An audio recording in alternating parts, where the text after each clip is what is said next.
Thank you for being here for our 2022 Community Voices Poet Speak program series.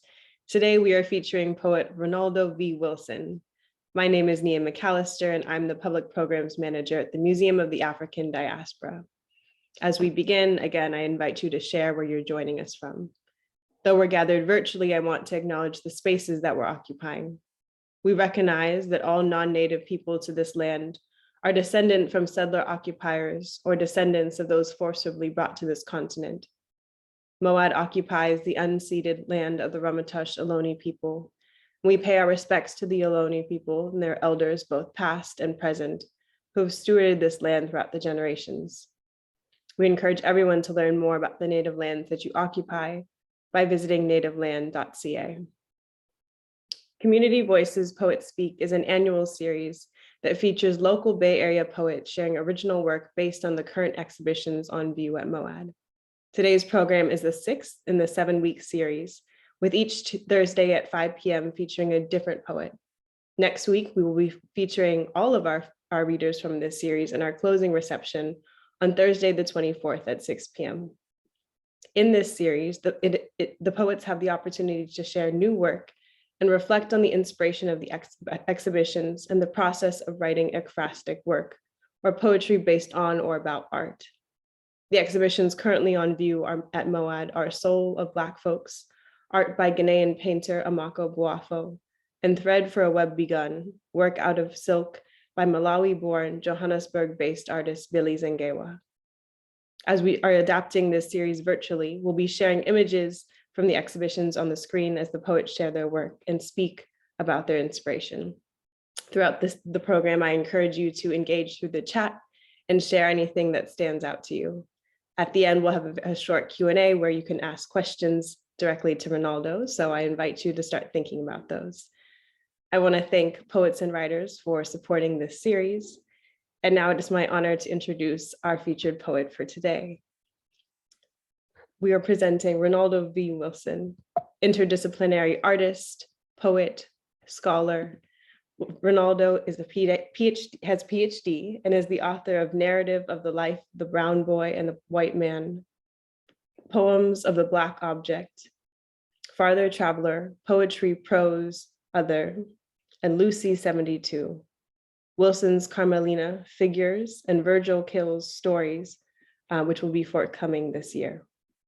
Wilson is the recipient of fellowships from Cave Canem, Kundiman, MacDowell, and the Center for Art and Thought, and the Robert Rauschenberg Foundation. He is the professor of creative writing and literature at UC Santa Cruz, serving on the core faculty of the Creative Critical PhD program and principal faculty of the Critical Race and Ethnic Studies. Welcome, Ronaldo. Hi there. Thanks, everyone, for coming today. I want to thank Nia for shepherding me through this process today, and to Moad for such a beautiful exhibit. And I'm going to walk you through a few things. I'll share my screen. There may be a little bit of a buffer when you see the life, but don't worry, it won't be too scary for you. I'm going to start. I'm going to set a timer so that I don't go too far over. I don't go over. Okay.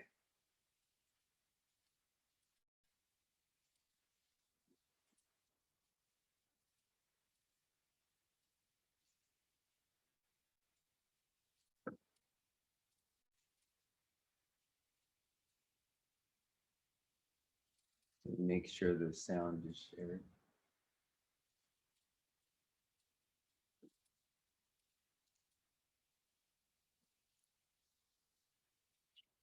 So everyone can see the screen and also hear? Yes? Okay, great. So my presentation for today, in response to the wonderful art that I saw at the Museum of the African Diaspora, is called Walking with Amako Boafo, Vincent Miranda, and Billy Zengewa in Ekphrasis, Notes and Composition, Improvisations Cycle 1, Moad, San Francisco to Santa Cruz, California, 1:30 to 2/17, 2022.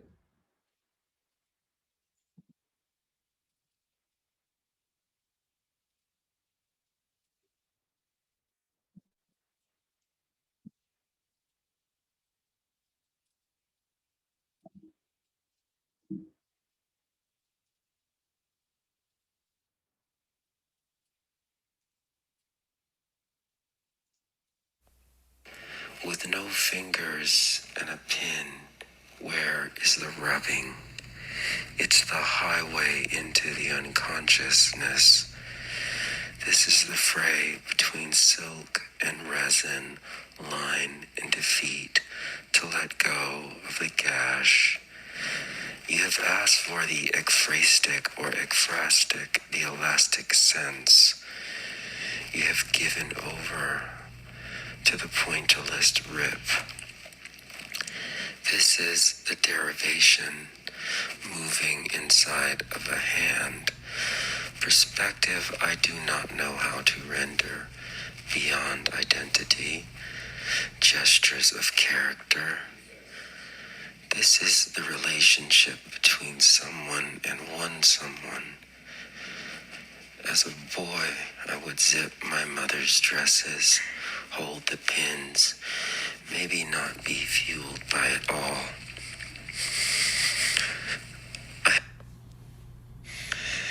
The echoing of a red wall, the bright opacity is also giving the heart. Here, color doesn't bleed. It holds shape and texture. Maybe it is the sewing that holds the bodies in place, whether the body be shrimp, strawberry, cream, hip, or groin. Is that soot in the snow air? The yield sign is upside down. It could be anywhere in the world, perhaps even in the imagination. The sign study unveils the studying of what look like not anchors, but floating red threads upwards that point 3 in a row, echoing the house somewhere hidden behind the black tree branches. This is the season to lie in the bed naked. There is an ambiguous foot, shade, and ambiguous texture, crotch. The word is maybe it is the sewing that holds the bodies in place, whether the body be shrimp, strawberry, cream, hip, or groin.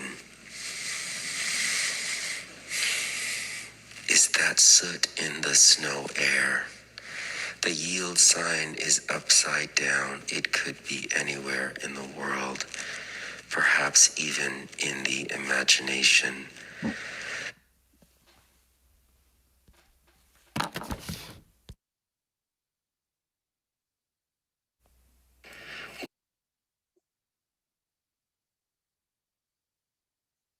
I wanted to privilege this talk around 2 suppositions. The first is that the improvisatory is not an accident. Its purpose is to realign sensibility.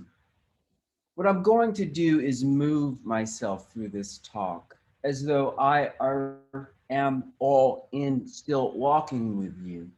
The unwritten is the unveiled, the longue durée of Du Bois, which moves across Boafo's folk, folks, and folk.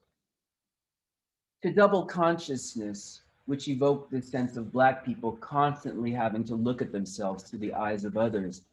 Du Bois's text serves as a rich source of material that provides a conceptual framework for the exhibition. Viewers are asked to reflect on what it means for people from the African diaspora to take agency in cultivating one's narrative, aesthetic, and cultural expression behind the veil of race. Through the eyes of others is what I held on to in that particular moment. Fuck you mean though, 2019, Amako Boafo reminds us in the gesture of the hand, there's the center of an eye, flipped or unflipped. One of the things that I thought about as I approached these paintings were the details of the finger that touches the inner corner of the eye and the threat in being seen as high oneself, high as a kite, strung out at any moment. The eyes are a little red, like suffering for allergies, suffering from allergies, suffering to be seen as healthy, when in fact sickness is normal. To be sick, to spit with this is the way that the freestyle counters contrapuntal in relationship to the line's edge. I notice the eye, I notice the hand, I now notice the blue. What I'm trying to get at here is the relationship between the endurance of a double or a triple consciousness. It makes me think about Toy Derricott in the Black Notebook, who says there are many, many consciousnesses, multiple ways of seeing, of receiving the self. The split, the dual, the duo, the twin is after all opposite to the ekphrastic, which can move in multiple dimensions like this. Why should I insist on a poem to gerrymander my imagination? After all, Amako Boafo reminds us of the green clutch, which one could say is about objectivity or the subject in relationship to the self. The flattened figure, some kind of process that I became familiar with, paper on paint, on paper on paint, wallpaper, offering, resistance, hand touch, gut, which pulls the eye from the purse to the clutch, to the opening, to the scenic, to duration's intentional move around, again, the ekphrastic. If you think about it, the form is like all art, artificial, plastic, plasticine. Evelyn Riley calls it styrofoam. Gertrude Stein meditates on repetition. James Baldwin is obsessed with sentences. He's won it all. I am poor, I am gay, I am Black. There's a jackpot there, isn't there, somewhere in the equation? We often have it all in the clutch. It's no accident that this is aquamarine, green, red's complementary color. Its resistance is what the painter knows compositionally, how to perform and draw a crowd or to draw a line. In Vincent's work, I don't know Vincent, but I do know that what I was interested in here was the relationship between that work, the work of suspending yet another broken body, but another broken body with fronts, lips. Reminds me of the work of Ellen Gallagher. Perhaps you've heard of that masterful painter who perhaps is working with grids. It is no accident that it in this, that it in this, that it in this, that it in this, that it in this, that in this I include the tiles lines. Compositionally speaking, what it does is it honors the curation. Ekphrastic activity is most reliant on curation, perhaps even more than the art. Perhaps even more than this performance is the love of the invitation to be asked to say something that reels not from the mind, but endurance, the subject, the object, the mouth, the fronts. Oh yes, what I remember is Ellen Gallagher's early paintings. A few were called fronts. Imagine compositionally floating signs, squares in space to measure this, the grill. Let's talk about the grill, the grill. Let's talk about the grill, the grill.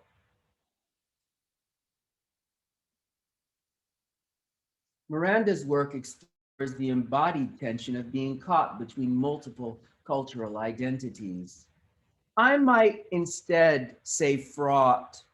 I might instead say free between identities, indices. I might say it's an invitation. This ekphrastic tradition offers the cultural critic or poet a little moment to explode the manner around discourses between race. It's what painting might provide, the space of the smudge. where to be caught is probably not as accurate as to catch. Do you remember the clutch? I do.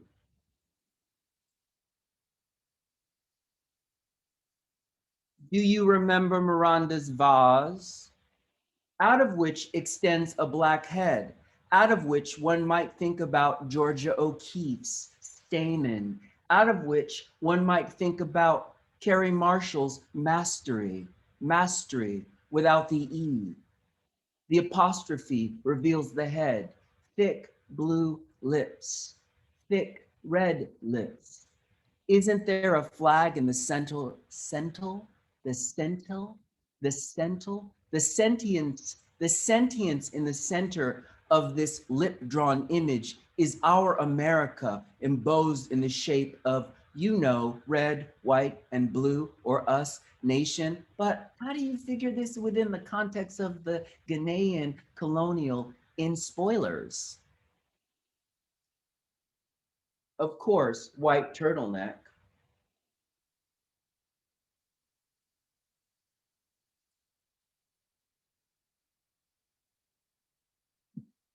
Let's talk about the eyes. What I wanted to get at, since I have some time, maybe halfway through the presentation, with a red in the eyes. Is that a distinctive feature of my Black self, or my brown self, or my hovering self, or my indelible self, or my tired self, or my pollutant self, or my geriatric meandering around the spoiling? Where is the green clutch? Well, obviously, for a master painter, the subtlety is in the aquamarine and the bloodshot eye. Don't get it twisted. Painters don't play. Get it twisted. Poets notice. Get it twisted. Twitcher around the critic's twitch, the synapse, which understands it all. Nia was right when they called me an interdisciplinary artist, which simply means my discipline is never caught. In fact, the gesture is one of uncontrollability. If I could kiss you,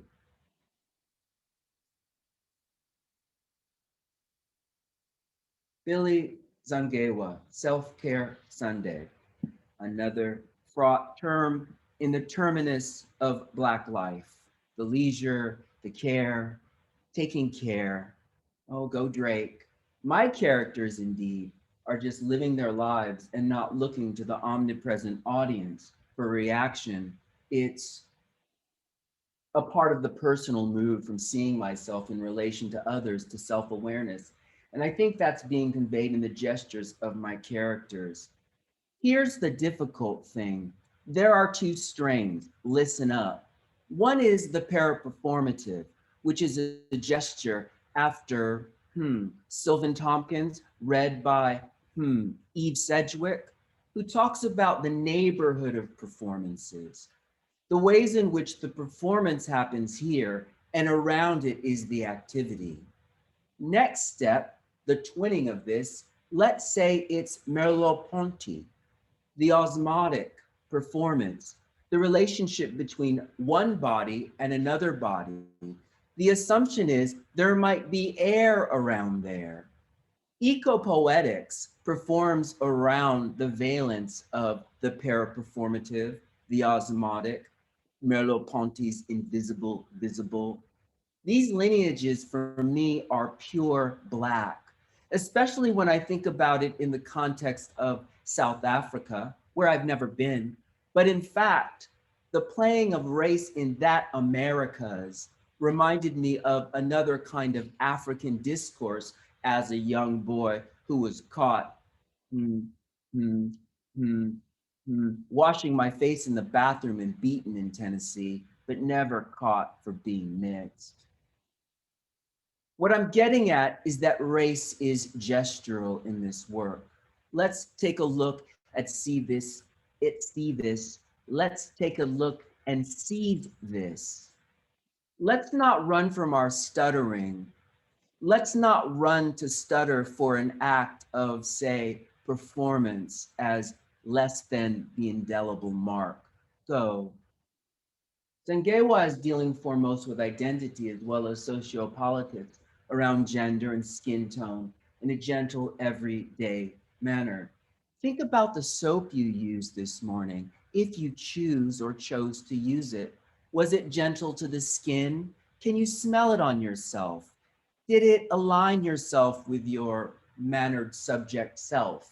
Did it align itself with the subject of the matters of the day? For me, it was rather refreshing to think about the gentle, everyday manner of someone mining race with raw silk, which is why I stopped there and began there and used this as a turning point. Let's just say I was interested in the hand.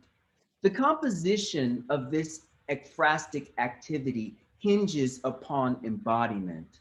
What I like to do as a critic and a poet is to figure out where the entry points are, which might mean something like talk to the hand, which might mean a lesson from, you all know this famous Black critic who writes about everything and everyone and is so brilliant. The advice this very famous Black male critic, American, professor of many, many universities, what do you do when they start pushing back at office meetings, telling you you're really blah, blah, blah? He said this, say this.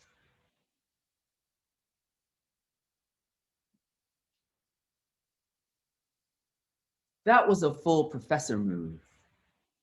Let's talk about the eyes, the eyes. Let's talk about the eyes, the eyes. Let's talk about the eyes, the eyes. Here's a close-up of Zengewa's stitched eye. Can you hear the music in the stitched eye? I've been punched on a few occasions, but only a stitch once was put in the back of my head. Derelict wasn't I, but just a boy running from my brother, so seriously away from the noise. Popcorn popper toy held me back, in which I looked back at this particular memory. Guess what I remember? Wiping my head with blood and putting my bloody head in a bucket. There's a hole in the bucket, dear Henry, dear Henry. There's a hole in the bucket, dear Billy, teach me about sight or insight. The lash. The lash has all kinds of connotations in the caught slave master dialectic. But in raw silk, what does a lash do but be? Here's an eye with a lash, sounding a little bit like Sylvia Plath. Marry it? Will you marry it? Will you marry it? I am unafraid of going off into tangents, which I think I'm learning is the secret of the ekphrastic activity. Here's a detail. Let's talk about the pin, the pin. Let's talk about the pin, the pin. In some galleries, a pin is used on the back side of the art piece. And when it is snatched off the wall, the pin drops. And guess what? You're probably going to get caught, surveilled. Did anyone try to take these pieces away? I don't know. I wouldn't even dare such a thing. I felt the pin was stronger than the lock. I felt the black pin reminded me about never being caught. I felt the black pin was a lot like Fred Moten's hand in instruction to me to give them this when they try it. I felt that in this story, there's another kind of narrative. Let's talk about the pin, the fray, the skin.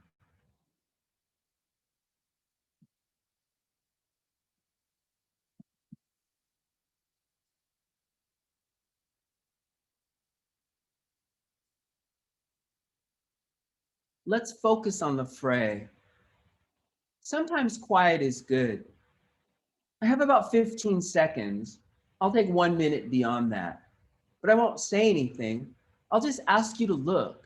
If you have eyes, if you have a soul, if you are of some form of coloration identified in this particular schematic, woven.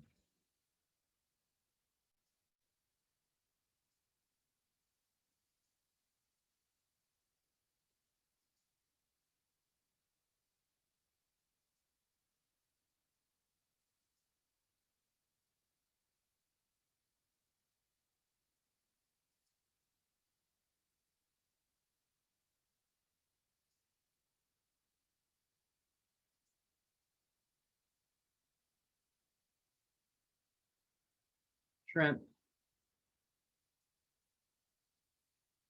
blue window,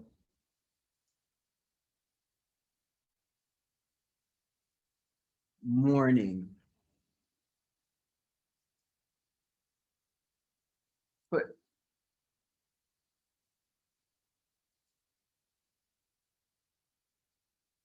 let's talk about the claw, the claw. Let's talk about the tail of the shrimp in the bowl that meets the closed hand of the fist. Let's talk about the gentle everyday. Let's talk about the kick turn that's motivated by the flattening of the foot. Let's talk about fisting. Let's talk about the thread. Let's talk about the crow's beak. Let's talk about the black speak. Let's talk about the white urgency. Let's talk about this last image and I'll leave you alone. You can ask questions because all I have for you is this. 2 little pieces of thread. It's here. We're all here and witness to it. The comma, the quote, the braid, the caught, the clutch, the sheening, the act of the ekphrastic, the act of the poem, the performance of the essayistic, the rules of the discursive, the road in the walk's enduring lesson.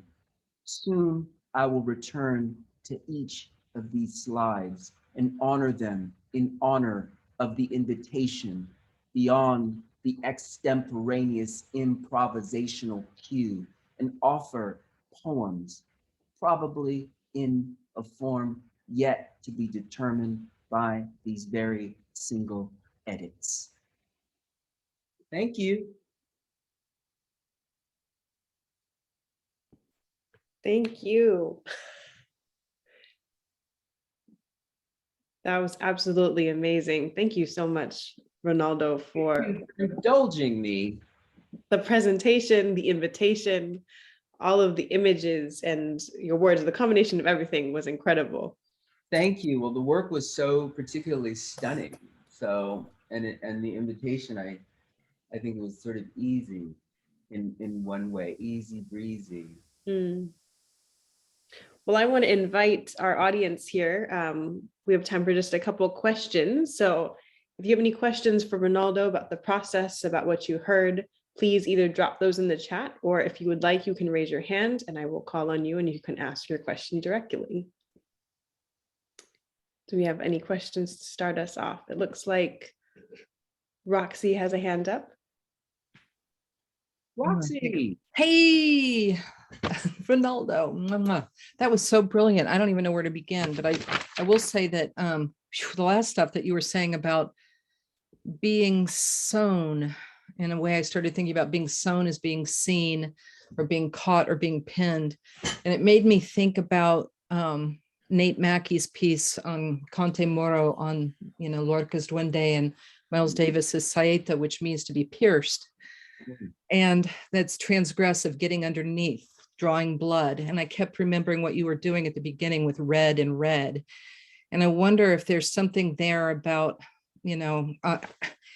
just being read, R-E-A-D, as being caught, and what you were saying about wanting not to you're not having your imagination be gerrymandered with one designation or another, like being ekphrastic, right? You want to be interdisciplinary. And so I'm wondering if you want to talk about, I don't know, maybe the way that you were writing this as an evasion of being caught between certain modes, and if there's anything that you were trying to say about getting underneath things through being sewn or pinned, and the pain of that, the red and red stuff. And of course, that's a big, long question. I don't even know if it's a question. It was just stuff that came up. It was so beautiful. Mainly, Well, that's thank you. Thank you. And I think, thank you for yet another invitation to think with Nate's work. And I'm sorry, with Nate's work and also Lorca. Lorca, oh, wow. Yeah, you know, I am just a fledgling person who gets to these greats because I like to play around with language much later in life.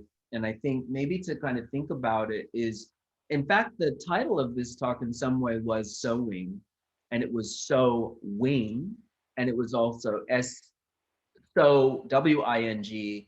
It was also so ing, and so wing, and so we.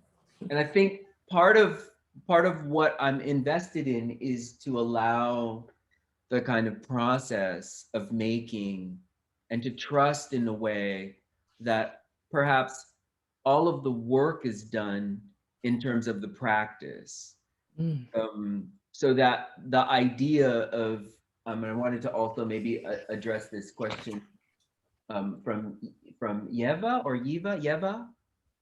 to address this particular question. Yeva? Yeah, Yeva. Yeva, so I'm going to sandwich these questions because I think part of it is I had to at some point trust in, you know, the reality of how much, what am I going to call the writing today? The writing was the composition of really thinking about these images for a long time after assembling them, but the writing began in the gallery. So the audio piece that you heard was an improvised sound piece that I made with a mask on. So I thought that would be interesting.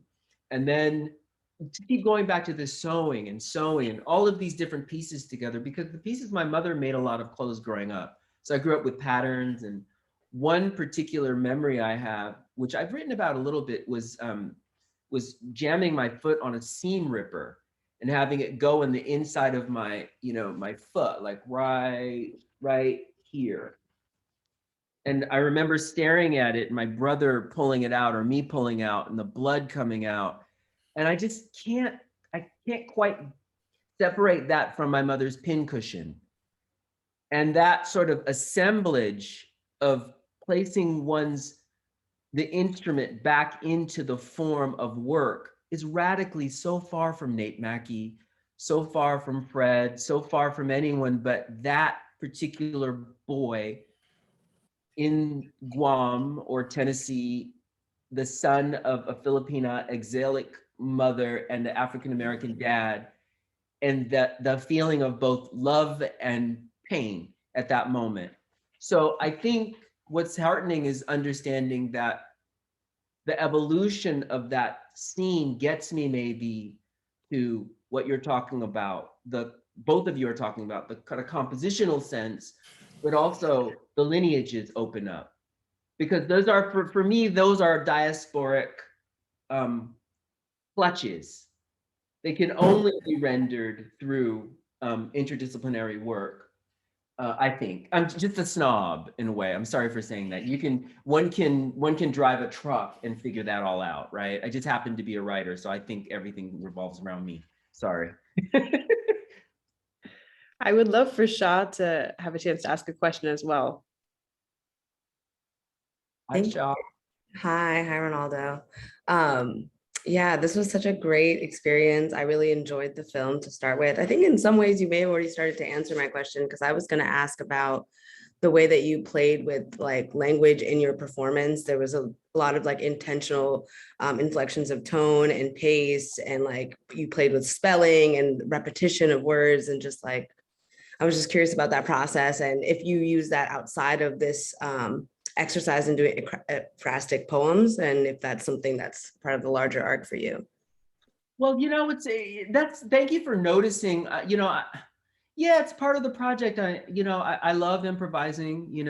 I grew up as a b-boy in lots of ways, hip hop person. And in fact, I'm teaching a course at UC Santa Cruz called Hip Hop High Art.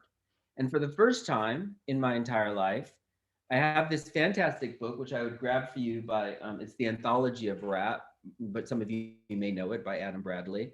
And I actually get to sit outside and just like blast and listen to like Eric B. and Rakim or Sequence, whomever. And I get to listen to see what they're doing lyrically, and I get to study.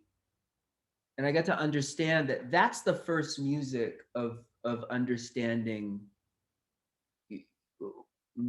Maybe the urge to improvise comes from listening to that language caught outside of the frame of what one considers poetry in the US, for instance.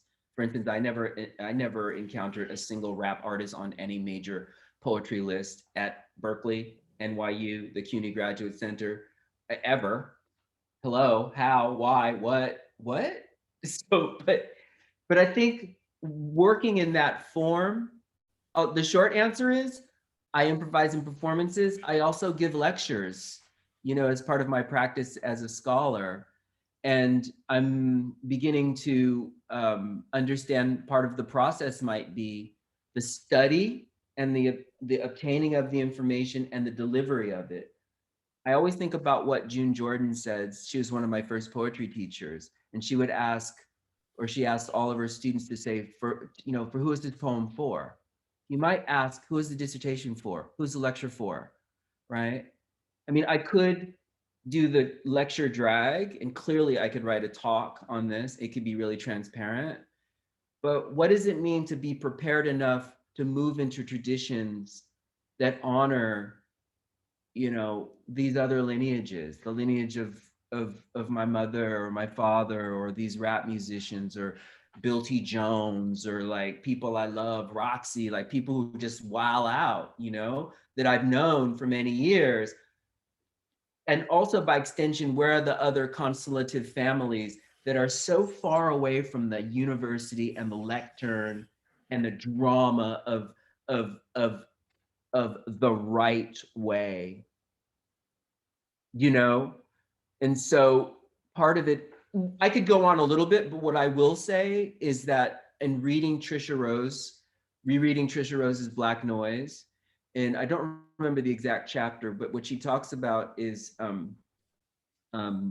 she talks about, I forget the particular producer that she's talking about, but there was a moment in the 80s or 90s when studio rep folks were saying that they didn't want to learn music because being ignorant offered a way of understanding possibility, that they were more in line, I wish I remember the producer, more aligned with Thelonious Monk and The Accident, because The Accident spoke to the life. So I'm interested in what it means to mine, maybe not the ignorant, maybe it's an interesting word. It's close to lots of things, So I might explode that word and theorize through the ignorant. Igloo.